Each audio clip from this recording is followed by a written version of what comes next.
vamos então a esta apresentação da disciplina. Esse vídeo vai ficar disponível para vocês, então. No contexto, então, de uma disciplina de processamento de imagens, mais especificamente processamento digital de imagens, né? Porque nós vamos estar trabalhando com computadores digitais, todos os dados que a gente manipula, inclusive as imagens, eles necessariamente precisam ser dados digitais. Bom, mas nesse contexto a gente precisa definir o objeto, né, sobre o qual nós vamos estar trabalhando, no nosso caso aqui, imagens, e nós vamos definir uma imagem como sendo uma função. Vou referir-me a ela como uma função f ou g, etc., né? Uma função f de x, y, onde esses elementos x e y aqui vão representar as coordenadas dos elementos, as posições dos elementos da imagem. Essa é uma função que mapeia um suporte que é um subconjunto do R2 para um espaço vetorial C. Esse espaço vetorial C, ele será tipicamente um espaço de cores. No caso de uma imagem digital, nós vamos acrescentar, então, algumas restrições a esta função f.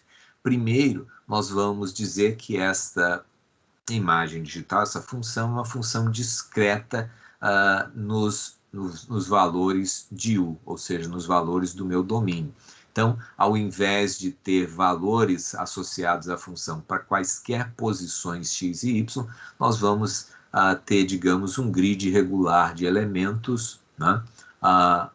E nessas posições a gente vai poder, então, avaliar essa função f.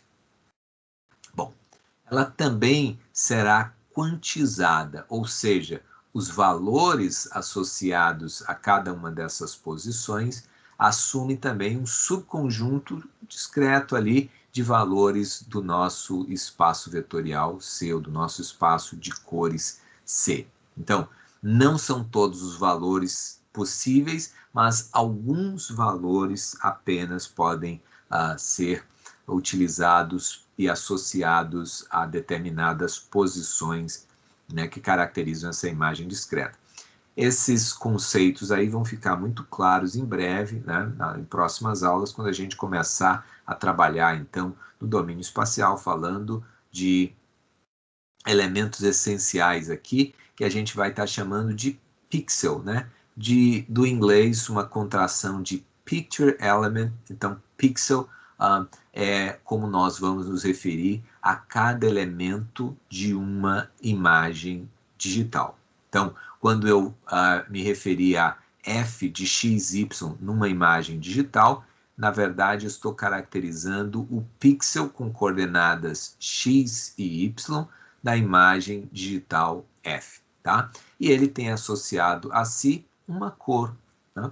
Então, que é o correspondente ao valor no contradomínio, então, desta função.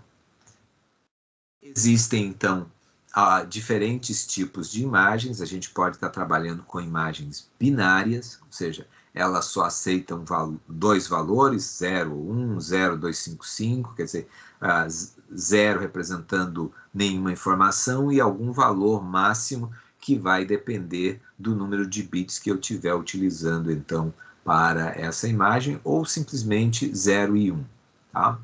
Nós podemos ter imagens também em escalas de cinza ou em tons de cinza, são as imagens frequentemente chamadas de imagens em preto e branco, mas na verdade não são preto e branco, elas são numa escala de cinza. E imagens multiespectrais, ou seja, quando envolvem múltiplos canais de cores para cada pixel.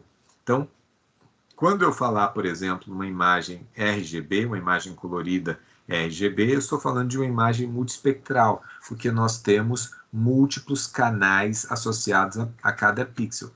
Nesse caso específico, então, teria 3 canais, né? R, G e B. Nós podemos capturar imagens utilizando qualquer fonte de energia para a qual a gente consiga construir um sensor, né? Mais comumente, nós utilizamos o espectro eletromagnético como fonte de radiação, mas não é a única fonte de energia, então, para definição de imagens. Notem, por exemplo, que nós vamos estar caracterizando muitas vezes imagens definidas no espectro visível, né? Aqui representado por uma pequeníssima faixa do espectro eletromagnético, mas nós também estaremos falando sobre imagens obtidas por meio de raio-x, uma outra faixa aqui do espectro eletromagnético. Nós podemos estar utilizando raios gama, nós podemos estar utilizando ultravioleta também, infravermelho, já os comprimentos de onda mais longos, certo? E podemos estar utilizando também ondas mecânicas, como no caso do som, em particular ultrassom, né? Então, vejam bem, qualquer fonte de energia para a qual eu possa construir sensores, né, detectores, eu vou poder utilizar para produzir, então, imagens. Vamos dar uma olhada em alguns exemplos. No caso de imagens capturadas, por exemplo, no espectro visível, a gente tem as fotografias convencionais, típicas, né, que a gente captura com as câmeras dos nossos celulares, câmeras point and shoot, etc., e assim por diante. Nós podemos também estar capturando imagens utilizando raio-x, né? Bastante importante no contexto de imagens médicas, para verificar fraturas, etc. Como nós vamos ver em uma aula em breve, os raios-x são essenciais para a produção, são o elemento fundamental que a gente utiliza para produzir, então, as imagens de tomografia computadorizada, né? Vamos estudar isso em mais detalhes em breve. Bom, nós podemos estar utilizando também infravermelho, tá? Infravermelho são as imagens térmicas, as imagens, eu estou medindo então a quantidade de calor emitida pelas superfícies, né?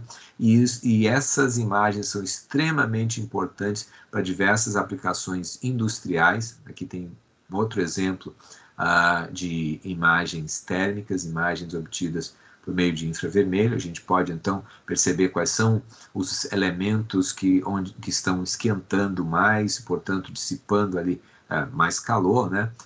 Isso é importante para que a gente possa, por exemplo, imagina, vou voltar ao exemplo anterior, aqui nós temos a situação de, onde que está no esquema de aquecimento de uma residência durante o inverno? Está havendo perda porque a casa não está bem isolada termicamente, então para identificar isso e definir economias. Eu poderia estar utilizando imagens térmicas para analisar, digamos, um determinado motor e ver quais são as partes dele que estão aquecendo em demasia, entre outras aplicações, né? Nós podemos capturar imagens também com ultravioleta, né? Imaginem aí uma imagem capturada sob luz visível, utilizando sensores para o espectro visível, a mesma imagem capturada com iluminação e sensores ultravioleta nos mostraria, então, por exemplo, a quantidade de pigmentação na pele né, da pessoa, por exemplo, né? Então, muito utilizado para tratamentos estéticos, entre outras coisas. Podemos aqui comparar o que seria a visão de se eu utilizo, por exemplo, o espectro visível, se eu utilizo ultravioleta ou se utilizo infravermelho. Notem, por exemplo, os detalhes na pele, como mudam significativamente, né, dependendo do iluminante que nós utilizamos e, naturalmente, do sensor que precisa ser capaz de registrar aquela faixa de frequências, né? Bom, também podemos capturar imagens utilizando ultrassom. Neste caso aqui mostrado à direita, o ultrassom 2D, ok? Né? As imagens de ultrassonografia são muito importantes, por exemplo, para acompanhamento pré-natal, ok? Vamos lá. Mas não apenas ultrassom 2D, nós podemos também capturar ultrassom 3D. e podemos fazer isso de maneira bastante rápida, em tempo real, etc. Nós vamos ver sobre essas modalidades aí quando estudarmos sobre imagens médicas em breve. Bom, então, processamento digital de imagens possui inúmeras aplicações, mas eu vou tentar colocar aqui 3 contextos bem mais amplos, gerais, onde a gente poderia estar, então, classificando essas inúmeras aplicações. A primeira delas é facilitar a interpretação de determinado conteúdo por indivíduos, né, por pessoas, por seres humanos. Por exemplo, quando a gente captura a imagem de ultrassom, ela é a imagem de ultrassom em si, o retorno do ultrassom, ele é extremamente ruidoso, difícil de interpretar. Então nós vamos utilizar filtros, vamos dar uma limpada então nessa imagem antes de apresentá-la para, digamos, o médico que está fazendo o procedimento, tá? E nós vamos ver ao longo da disciplina inúmeras outras situações e hoje mesmo eu vou ilustrar como que a gente pode estar melhorando a qualidade de imagens para que elas sejam interpretadas e possam ser utilizadas em aplicações do nosso dia a dia. É possível também utilizar processamento digital de imagens para extrair informações que venham a ser utilizadas para o desenvolvimento de aplicações de processamentos automatizados, né? Processamentos realizados, por exemplo, utilizando visão computacional, entre outros. Imagina, eu tenho uma câmera, eu posso então estar extraindo elementos daquela imagem para decidir sobre as características do ambiente e controlar então o direcionamento do robô, etc. Mas posso estar fazendo detecção facial, está fazendo classificação, segmentação de elementos na imagem, etc. Veremos alguns exemplos. E uma outra aplicação extremamente importante é a compressão.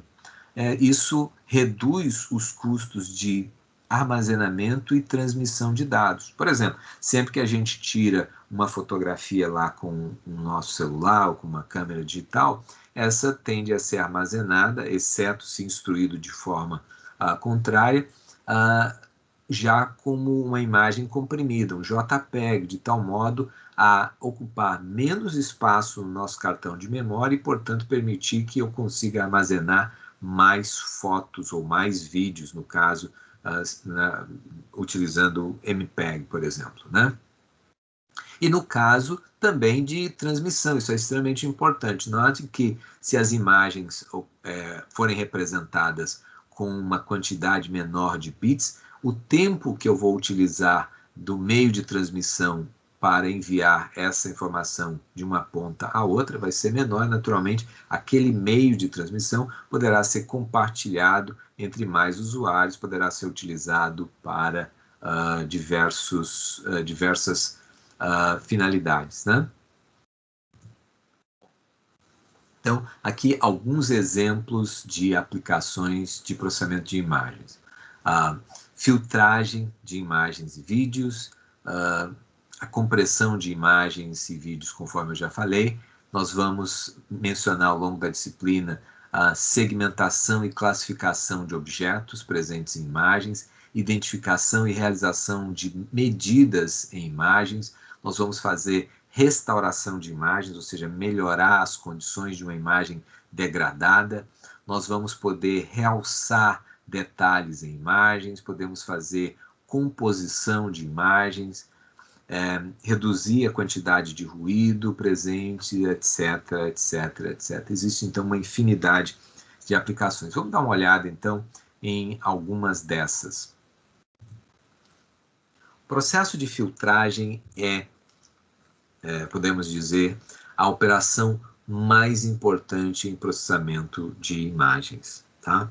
Ela nos permite, então, fazer diversas coisas quando aplicadas sobre o domínio de pixels, diretamente sobre o domínio de pixels, porque a gente pode fazer filtragem, conforme eu já antecipei para vocês, trabalhando também no domínio frequência. Mas, aplicado aqui no domínio de pixels, ou seja, no dito domínio espacial, a gente pode, por exemplo, a partir de uma imagem como essa, detectar arestas, nós podemos produzir efeitos artísticos, também podemos, por exemplo, simular textura, né? Vejam aí a textura de um substrato sobre o qual a imagem teria sido, então, pintada ou aplicada. Nós podemos também fazer filtragens que preservem arestas, nesse caso uma filtragem de suavização. Notem que os vários elementos eles foram borrados, mas preservando as arestas, sem invadir as arestas, de tal modo então que a gente consegue reduzir o que nós vamos estar definindo em breve na nossa disciplina como conteúdos de alta frequência, mas mantendo as arestas. E essa é uma aplicação extremamente importante, uma aplicação que serve de base para a realização de diversas outras aplicações ou diversos algoritmos em processamento de imagens. Tá? Então, nós podemos também utilizar filtros para realçar detalhes, né? Para ir além da imagem original, né, do que ela mostrava, tentar chamar a atenção para determinados detalhes, em geral detalhes aí de alta frequência. Ok, nós podemos utilizar isso em vídeo também, essas filtragens aqui, o exemplo da aplicação de suavização preservando arestas, né? Aqui aplicado a um vídeo. Notem que as arestas são preservadas, os elementos dentro de cada região mais uniforme, eles são borrados, e aí a gente pode estar aplicando agora outros efeitos em cima do processo de suavização. Neste caso, mostramos à direita o vídeo original, à esquerda esse vídeo estilizado, que nos permite, por exemplo, dar um aspecto muito mais de cartoon, muito embora se tratasse de uma animação, mas aplicando determinados efeitos a gente consegue, então, modificar o estilo do vídeo, da imagem, né?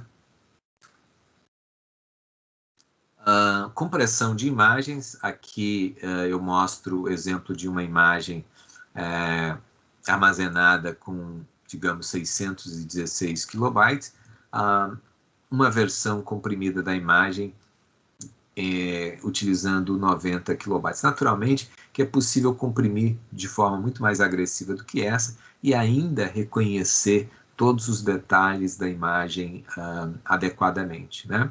Na disciplina, nós vamos entender como funciona esse processo de compressão JPEG, etc., por que ele funciona, e entender, então, os critérios utilizados para isso.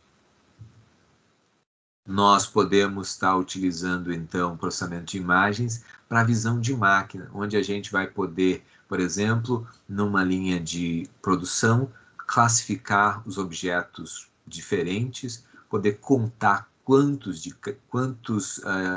elementos, por exemplo, parafusos, porcas, etc., foram passados ali naquela esteira, identificar malformações, objetos que foram produzidos e precisam ser descartados porque apresentam defeitos. Podemos fazer medições sobre as imagens, né?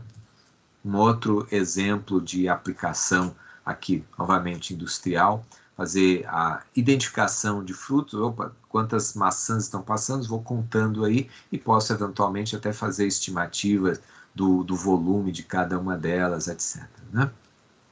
Naturalmente, classificá-las por cor, dimensões, etc. Em sensoriamento remoto, nós temos aplicações extremamente importantes também. Notem, imagens capturadas por satélite, que são fora do espectro visível, utilizando bandas de frequências além do espectro visível, aqui representadas apenas em tons de cinza, né? Uma escala, se eu estivesse utilizando cores, seriam cores artificiais. Mas esse tipo de imagem capturada por satélite é extremamente extremamente importante no nosso dia a dia. Vejam, por exemplo, que sabendo-se que as folhas, por exemplo, de cada cultura, seja, digamos, milho, arroz, trigo, fumo, etc., cada uma delas tem uma assinatura espectral diferente, as regiões onde temos água e tal, cada uma dessas superfícies vai refletir a radiação emitida pelos satélites ou radiação emitida pelo Sol portanto, né, disponível de volta para os satélites de forma diferenciada. É possível, então, que a gente tenha informação, e nós temos essa informação, de quais as áreas plantadas de cada cultura. Notem que isso tem um impacto muito importante, gigantesco mesmo, nas vidas de todos nós, inclusive dos agricultores aqui do interior do estado. Porque, por exemplo, a Bolsa de Chicago, que negocia, por exemplo, produtos agrícolas, define o preço, né, no mercado internacional, eles têm essa informação, sabe exatamente quanto está sendo produzido ou quanto se espera de produção de cada cultura ao redor do mundo. E isso, então, permite o estabelecimento de preços, né? Okay? Algo extremamente importante, tem impacto na vida da gente, do produtor rural, etc. Nós podemos utilizar processamento de imagens para fazer, então, restauração, né? Neste exemplo aqui, o que nós vamos chamar de inpainting. Imagine, eu tenho uma foto, essa foto foi corrompida por texto, poderia ter sido o caso que alguém escreveu sobre a foto, ou ela foi dobrada, ou então com algumas marcas. É possível, então, processar essas imagens e remover esses elementos, então, restaurando algo com uma aparência bem melhor, né? Um outro exemplo aqui de aplicação de Paint, imagina que tem uma fotografia, eventualmente uma criança acabou rabiscando sobre a fotografia, eu poderia escanear aquela foto em papel e aplicar algoritmos, então, para fazer a restauração dessas imagens.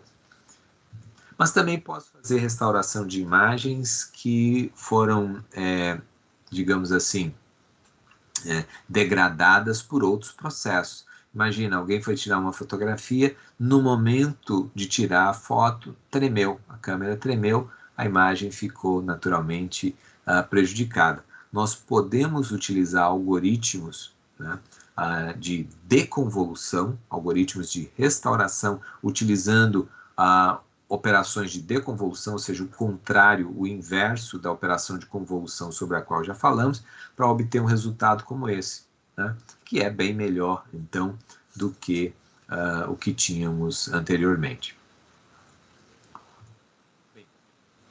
Nós podemos utilizar processamento de imagens para melhorar a apresentação de fotografias, de imagens de um modo geral. Imaginem, por exemplo, a situação em que alguém esteve em Paris e resolveu tirar uma foto da Torre Eiffel e deixou a câmera, então, no modo automático lá de exposição. Como havia a questão do sol aqui nessa região apontada, a câmera, digamos, nessas condições, na verdade aqui um tempo de exposição de 1/500 avos, acabou, então, para não saturar esses pixels, ou nessa condição de exposição, esses pixels mostram em detalhes o que é possível ver adequadamente, o restante da imagem, então, da fotografia ficou muito escuro.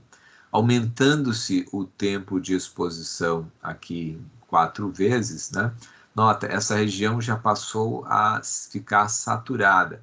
Os detalhes do céu aparecem melhor, mas a parte aqui do gramado ainda se encontra muito escuro.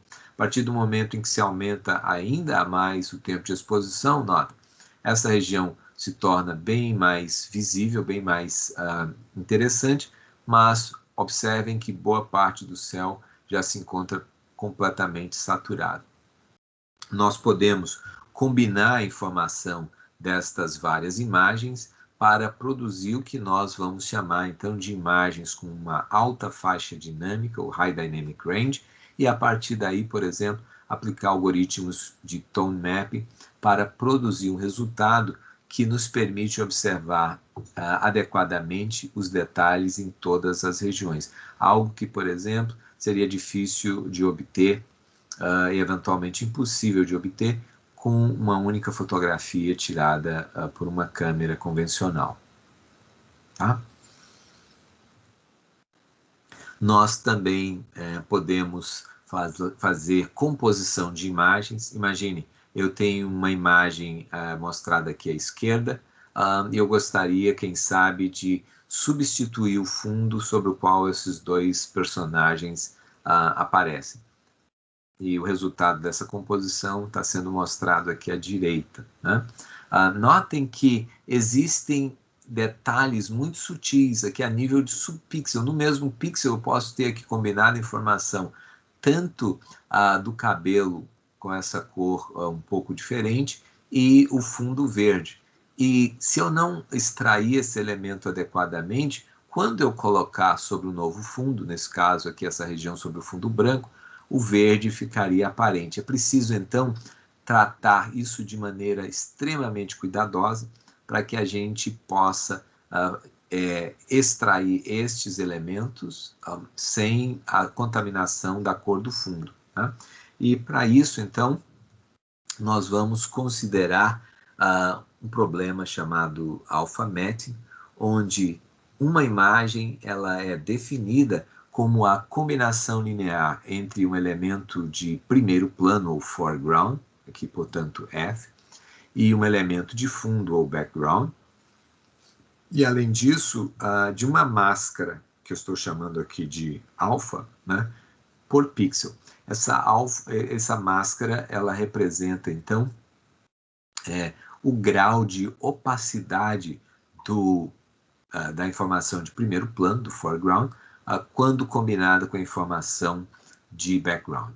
Assim, se eu, por exemplo, se eu conseguir decompor a minha imagem nesses componentes, aqui nesses três componentes, eu posso agora substituir qualquer um deles, nesse caso em particular, né, dado que eu preciso da máscara, substituir o fundo, obtendo assim automaticamente o resultado desta composição sobre o novo fundo.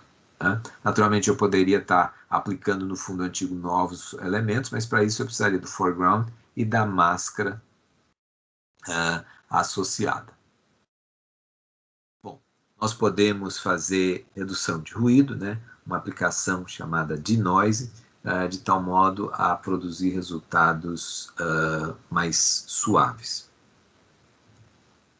Essa aplicação de filtragem para redução de ruído, ela pode ser aplicada não apenas à imagem, mas a gente pode estender essas técnicas para elementos geométricos também, para elementos em computação gráfica. Aqui, o exemplo de uma imagem, na verdade, um frame, produzido utilizando algoritmos de iluminação global, né? Se algum de vocês já fez a disciplina de fundamentos de computação gráfica, ou a disciplina de computação gráfica, já deve ter ouvido falar em algoritmos de iluminação global. Eles são computacionalmente caros, a gente não consegue fazer isso em tempo real, mas consegue capturar amostras em tempo real, mas não um número suficiente, resultando então em imagens que venham a ser ruidosas. Se a gente aplicar um filtro, e um filtro que pode ser